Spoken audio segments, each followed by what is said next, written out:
Guilty Gear Strive is a two-dimensional fighter that has caught my attention from friends and my favorite YouTubers. I wasn't all ready to face the daunting task of moving from Smash Bros to a traditional 2D fighter like Guilty Gear. Many of you already know Smash from its popularity and or because you saw it at your friend's house. In case you don't know, Smash is very different from the standard fighters like Street Fighter or Mortal Kombat. I have played so many games of Smash that my total playtime isn't even represented by the game I currently play. Every Smash installment I've ever owned has at least 1,000 hours poured into them. That's not even counting the number of times I've let my family members play without me. However, I'm not here to talk about Smash, I'm here to review Guilty Gear Strive. And as you may guess, Smash players aren't that okay with transitioning to 2D fighters for the first time. Command inputs are very different from tilting left and pressing A. To say that a Smash player like myself can sit down and enjoy a 2D fighter to a level where I can say, wow, this game is amazing, is what I call a miracle. So as I usually say, let's get down to business. First of all, I want to thank Job for reminding me of this game's existence. To be fair, it was a donkey video that got me into the know about the game. If it weren't for him, I wouldn't be reviewing the game. This game introduced me to so many concepts like meters and command inputs. And holy crap, does this game have a lot of mechanics. So let's just assume you know what basics are, and let me introduce you to the two main mechanics Strive has to offer. But don't quote me on that one. There might be more. Roman cancels. Right, Roman cancels. I love this so much that I have to talk about every single version of it. Each one with a different kind of penalty / weakness that's subtle in their own way, but a strength that's visible to any new player. The Blue Roman Cancel, or BRC, is a move that stops time for a brief moment. It comes at a cost of 50% of your total meter, and at first glance you may see it as your stupid JoJo reference. The BRC is a tool that if you hit your opponent with during its blue active frames, you slow down your opponent significantly. It can't be used if you're doing anything else. Like if you're doing an attack, if you're walking it works, if you're in the air it works, but anything that's not that doesn't count as not an attack, then it's not going to work. The Purple Roman Cancel is the one you do during any other attack animation that you whiff or had not started up completely.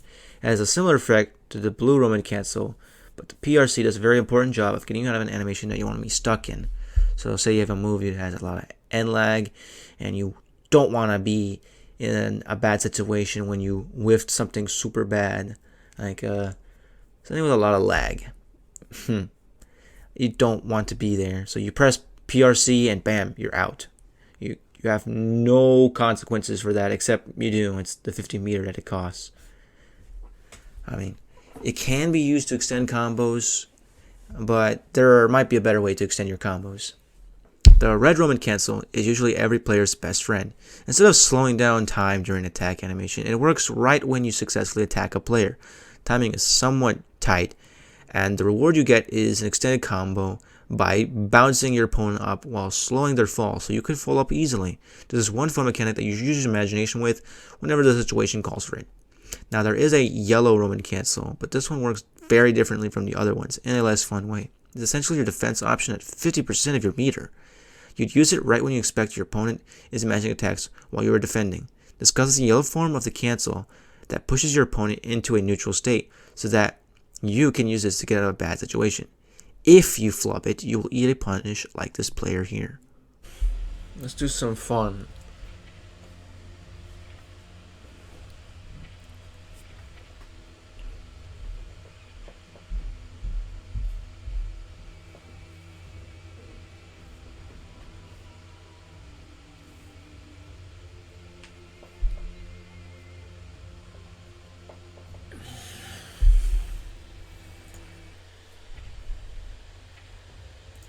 The next mechanic is the wall break mechanic. Typically in a fighting game like Street Fighter, getting pushed to a corner is usually bad. It means certain doom. You often just keep getting poked there and you're not getting out, right? And it gets pretty tilting. And Guilty Gear Strive, only Strive, you have this wall break mechanic. You get hit too many times here in the wall will start cracking. And when it does crack enough, your character will go into a position where they are stuck to the wall. They'll stick to it. This is known as a wall stick. And when you're in this wall stick pose, you get hit, you get launched, the screen breaks, transitions to a new area within the map. The whole arena is still the same, it's just that the background changed. It's a change of scenery. Other than that, you do get the positive bonus if you're the one doing the wall break, which gives you more tension over time, which is the meter of the game. But we're not talking about that. But at least you're not in the wall anymore. At least you're out of the corner. You can actually fight now. Yay.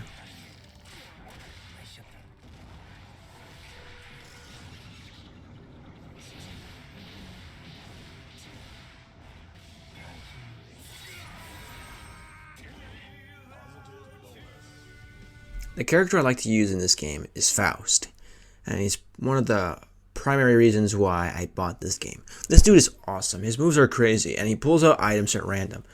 Pulling out these items can't be done for zoning like you might expect, but instead requires reaction and knowledge of your opponent's options. Throw an item when you shouldn't, and you could be eating a punish. It's worth mentioning again that the items are random. Most of the time, you give your opponent the trumpet item, which summons a little mini Faust army, but you can avoid it by going up. Seriously, you should just avoid it. Either block it or go up. Hey, you can grab. Previous to this video, I have shown videos of Faust combos, but not many setups. I've got some stupid setups like this donut admiring setup that cost me the game. Damn it. Or this scarecrow trumpet pickup setup, which is pretty useful, but still situational.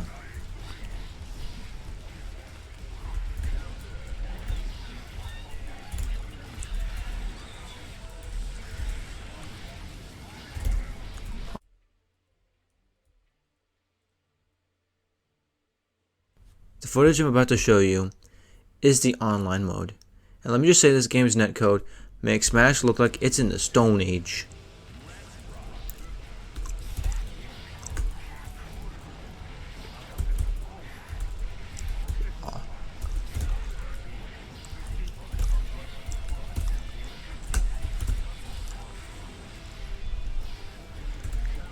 Ow.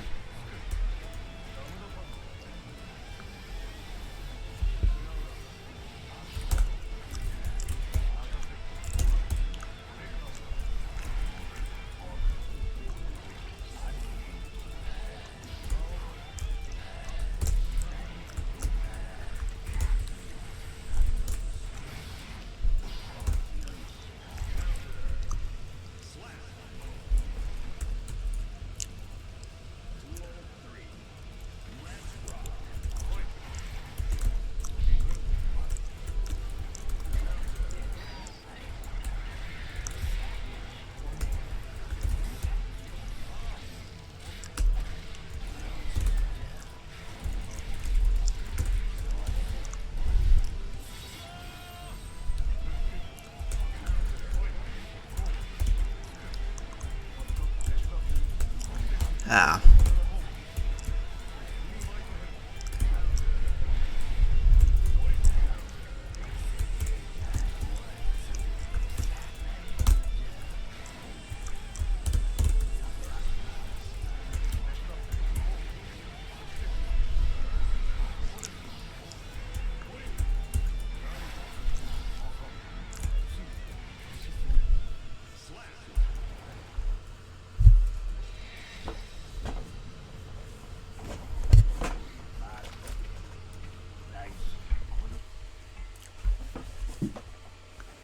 So yeah, it's a good game.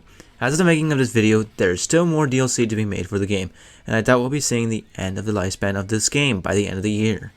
This concludes Taco Review.